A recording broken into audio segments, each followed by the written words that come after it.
प्यारे बच्चों नमस्कार। आपने सभी विषयों का सिलेबस डाउनलोड कर लिया होगा। सिलेबस कैसे डाउनलोड करना है इसके लिए हमने एक वीडियो आपके लिए पहले बनाई थी। आज के वीडियो में हम 10वीं कक्षा के संस्कृत के सिलेबस पर चर्चा करेंगे कि 10वीं क्लास में सीबीएसई बोर्ड में संस्कृत में बच्चे को क्या क्या पढ़ना है। तो प्यारे बच्चों, सिलेबस आपको ज़रूर देखना चाहिए, क्योंकि सिलेबस को देखने वाला बच्चा हर विषय में 100% नंबर पाने में सफल होता है। क्योंकि क्या पढ़ना है, कैसे पढ़ना है, प्रश्न कितने आएंगे, कैसे प्रश्न आएंगे, इन सब बातों की जानकारी हमें सिलेबस से मिलती है। तो ये देखिए बच्चों, लिखा हुआ है संस्कृतम कोड नंबर 122, कक्षा 10वीं, सत्र 2023-24। तो प्यारे बच्चों, आप सभी जानते हैं कि 9th क्लास की तरह 10th क्लास में भी आपका जो पेपर होगा वह 4 भागों में बटा हुआ होगा।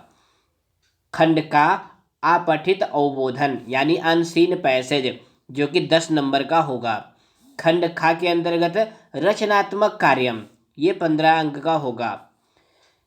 खंड गा के अंतर्गत अनुप्रयुक्त व्याकरणम, यानी आपको संस्कृत ग्रामर पढ़ना होगा और यह 25 अंक का होगा। उसके बाद खंड घा के अंतर्गत पठित अवबोधन आता है, यानी जो आपकी सेम उसी द्वितीय भागा पुस्तक है उसमें से 30 नंबर के प्रश्न आएंगे। तो कितने प्रश्न आएंगे, कैसे कैसे प्रश्न होंगे, इन सब बातों को यहाँ एक चार्ट के माध्यम से दिखाया गया है। तो ये देखिए, प्रश्न नंबर 1 है। इसमें क्या आएगा, एक गद्यांश होगा, यानी एक पैसेज होगा जिसमें 80 से 100 शब्द होंगे। उसमें 4 टाइप के प्रश्न होंगे। पहला होगा अति लघु उत्तरीय प्रश्न, यानी एक पदेन उत्तर वाला, 2 करने होंगे, 2 नंबर का होगा। उसके बाद पूर्ण वाक्यात्मक यानी फुल सेंटेंस वाले, इसमें भी 2 करने होंगे और ये 4 नंबर का होगा। उसके बाद शीर्षक लेखन, जैसे आपने 9वीं कक्षा में शीर्षक लिखा था। शीर्षक मतलब जानते हैं ना, टाइटिल, यानी जो पैसेज है उसका टाइटिल क्या है, उसका केंद्र बिंदु क्या है, वही शीर्षक होता है।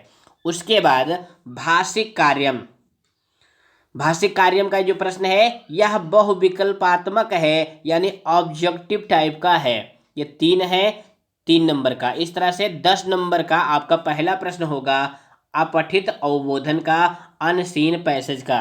प्यारे बच्चों, एक नई जानकारी है कि जो आपने 9वीं क्लास में पत्र आपको स्वयं लिखना था, वो 10वीं कक्षा में आपके लिए थोड़ी सहूलियत है। यहाँ पर देखिए, प्रश्न नंबर 2 के अंतर्गत लिखा गया है औपचारिक अथवा अनौपचारिक पत्रम, यानी फॉर्मल और इनफॉर्मल लेटर।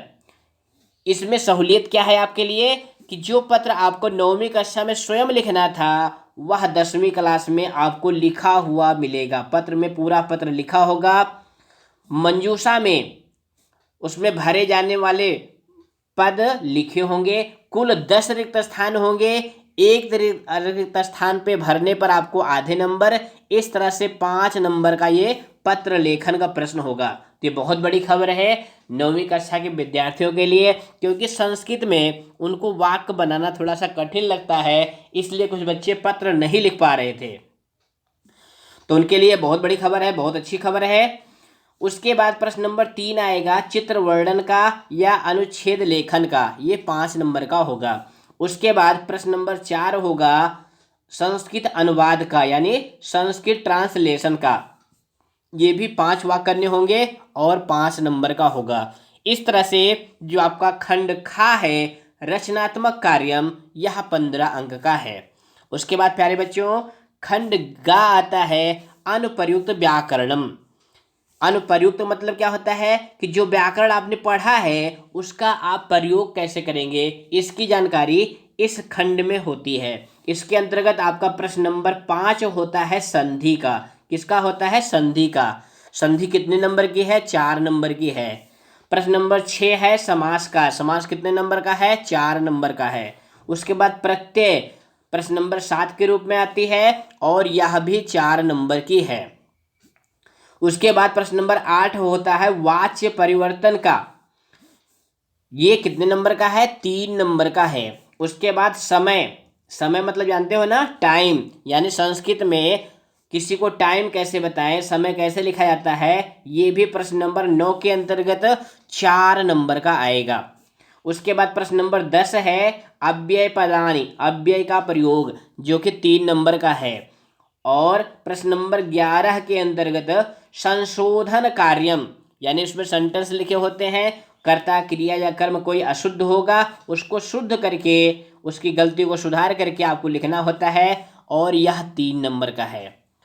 तो प्यारे बच्चों, इस तरह से आपने देखा कि सबसे जो व्याकरण खंड है ना, खंड गा, ये 25 नंबर का है। इसमें भी ध्यान दीजिए, जो संधि है उसमें विकल्प नहीं मिलेगा, पूरा पूरा आपको करना होगा। उसके बाद समास, प्रत्यय, वाच्य परिवर्तन, ये तीनों कैसे हैं, ऑब्जेक्टिव टाइप के हैं। ये बहुत बड़ी बात है, कैसे कैसे करना है आपको। उसके बाद अव्यय भी बहुविकल्पात्मक है। संशोधन यानी जो वाक्य शुद्धि है वो भी ऑब्जेक्टिव टाइप की है। तो ध्यान दीजिए, संधि और समय ये दोनों लघुत्तरात्मक हैं। शेष सारे प्रश्न व्याकरण वाले कैसे हैं, बहुविकल्पीय हैं, यानी ऑब्जेक्टिव टाइप वाले हैं। ये आपके लिए आसान होगा। उसके बाद प्यारे बच्चों, खंड घा आता है।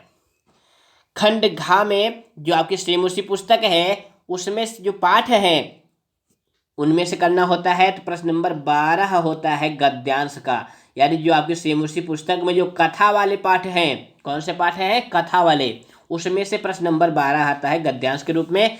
इसमें भी 3 टाइप के प्रश्न होते हैं, लघुत्तरीय यानी एक पद वाले, पूर्ण वाक्य यानी फुल सेंटेंस वाले, और भाषिक कार्य। ये पैसेज कितने नंबर का होगा, 5 नंबर का होगा। उसके बाद पैसेज नंबर 2 आता है प्रश्न नंबर 13 के रूप में पद्यांश का। पद्यांश जानते हो ना, जो आपके श्लोक वाले पाठ हैं, कौन से, श्लोक वाले, उसमें से ये प्रश्न नंबर 13 आएगा। ये भी 5 नंबर का होगा। उसके बाद प्रश्न नंबर 14 होता है नाट्यांश का। नाटक जानते हो ना, जो आपकी श्रीमुषी पुस्तक है उसमें जो नाटक वाले पाठ हैं, संवाद के रूप में लिखे गए हैं, उसमें से ये प्रश्न आएगा, और ये भी 5 नंबर का होगा। उसके बाद प्यारे बच्चों, प्रश्न नंबर 16 होगा प्रश्न निर्माण का। किसका, प्रश्न निर्माण का, क्वेश्चन मेकिंग, और यह 4 नंबर का होगा। उसके बाद प्रश्न नंबर 16 होगा अन्वय लेखन का या भावार्थ लेखन का। एक श्लोक दिया होगा, उसका अन्वय लिखा होगा, उसमें रिक्त स्थान होंगे, भर के आपको लिखना होगा, और यह 4 नंबर का है। उसके बाद प्रश्न नंबर 17 है घटनाक्रम लेखन। क्या है, घटनाक्रम लेखन। इसमें 8 वाक्य दिए होते हैं, क्रम से करके आपको लिखना होता है, ये भी 4 नंबर का है। उसके बाद आपका अंतिम और 18वां प्रश्न है, यानी 18 प्रश्न है प्रसंगानुकूल अर्थ चयनम। प्रसंग के अनुसार अर्थ का चयन करना होगा, और ये 3 नंबर का होगा। इस तरह से आपका पूरा पेपर कितने नंबर का होगा, 80 नंबर का होगा। कितने नंबर का होगा, 80 नंबर का होगा। अब आते हैं कि कौन कौन से पाठ पढ़ने हैं, संधि में कौन कौन सी संधि पढ़नी है, उस पर हम चर्चा करेंगे। तो संधि में प्यारे बच्चों, स्वर संधि आपने 9वीं कक्षा में पढ़ी थी, तो 10वीं कक्षा में देखिए व्यंजन संधि आपको पढ़ना है, विसर्ग संधि पढ़ना है। व्यंजन संधि में भी 2 हैं, वर्गीय प्रथम वर्णस्य तृतीय वर्णे परिवर्तनम, और दूसरी है वर्गीय प्रथम वर्णस्य पंचम वर्णे परिवर्तनम। इन संधि की समास की वीडियो हमने पहले से बना रखी है बच्चों, तो आप प्ले लिस्ट में जा करके संधि और समास को अच्छे से समझ लें। उसके बाद विसर्ग संधि में क्या पढ़ना है, विसर्गस्य उत्तम रत्वम विसर्ग लोपः विसर्गस्य स्थाने सा सा सा। यानी विसर्ग को उत्तम का मतलब होता है ऊ हो जाना, रत्वम का मतलब होता है विसर्ग के स्थान पर रा हो जाना, और विसर्ग लोप का मतलब होता है कि विसर्ग जो है वो गायब हो जाए, और विसर्गस्य स्थाने सा सा का मतलब होता है विसर्ग को कहीं दंती सा, कहीं तालब्य सा, कहीं मूर्धन्य सा आदेश होता है। तो कैसे होता है, इन सब बातों को आप हमारी संधि वाली वीडियो में देखेंगे तो आपको 100% समझ में आ जाएगा। उसके बाद समास। समास कितने नंबर का है, अभी आपने ऊपर देखा कि 4 नंबर का है। कितने नंबर का है, 4 नंबर का है। कितने समास पढ़ने हैं, 4 समास हैं, तत्पुरुष समास, बहुव्रीहि समास, अव्ययी भाव समास, और द्वंद्व समास। अब यहाँ पे ध्यान देने वाली बात क्या है कि अव्ययी भाव समास में आपको केवल इतने उपसर्ग याद करने हैं, इतने उपसर्गों वाले उदाहरण याद करने हैं। कौन कौन से? अनु, उप, सह, निर, प्रति, यथा। कितने हो गए? 1 2 3 4 5 6, यानी 6 टाइप के उदाहरण आपको अव्ययभाव समास में पढ़ने हैं। द्वंद्व समास में केवल इतरेतर द्वंद्व पढ़ना है, क्योंकि द्वंद्व समास के 3 भेद होते हैं, समाहार द्वंद्व, एक शेष द्वंद्व और इतरेतर द्वंद्व। तो आपको केवल इतरेतर वाले पढ़ने हैं। तो ये इतरेतर क्या है, ये सब आप समास वाली वीडियो में देखेंगे। उसके बाद प्रत्यय। प्रत्यय कितने नंबर की है? प्रत्यय 4 नंबर की है। कितने नंबर की है? 4 नंबर की है। यहाँ पर देखिए 3 + 1 यानी 4 नंबर की। तो तद्धित प्रत्यय हैं और स्त्री प्रत्यय हैं। तद्धित प्रत्यय में मतुप, ठक, त्वा और तल, ये 4 प्रत्यय पढ़नी है। ये 4 प्रत्यय कितने नंबर के आएंगे? 3 नंबर की। उसके बाद स्त्री प्रत्यय। स्त्री प्रत्यय में 2 है, टाप और गीप, ये 1 नंबर की, यानी कुल 4 नंबर की प्रत्यय आएगी। प्रत्यय की वीडियो भी हमने बना रखी है, आप प्ले लिस्ट में जाकर के देख सकते हैं। उसके बाद प्रश्न नंबर 8 है वाच्य परिवर्तन का। उसके बाद प्रश्न नंबर 9 समय का है, ये हम बता चुके हैं। प्रश्न नंबर 10 है अव्यय का।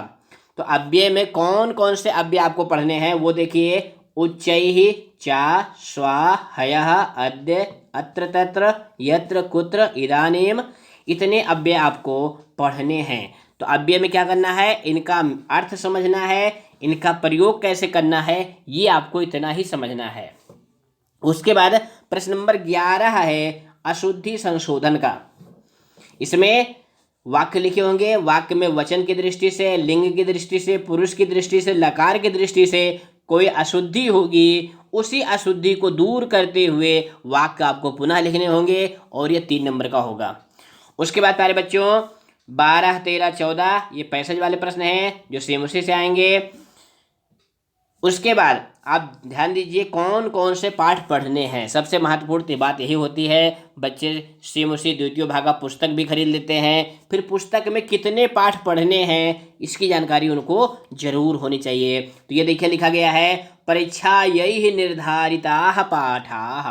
परीक्षा के लिए निर्धारित पाठ कौन कौन से हैं? प्रथमा पाठः शुचि पर्यावरणम, द्वितीयः पाठः बुद्धिर्बलवती सदा।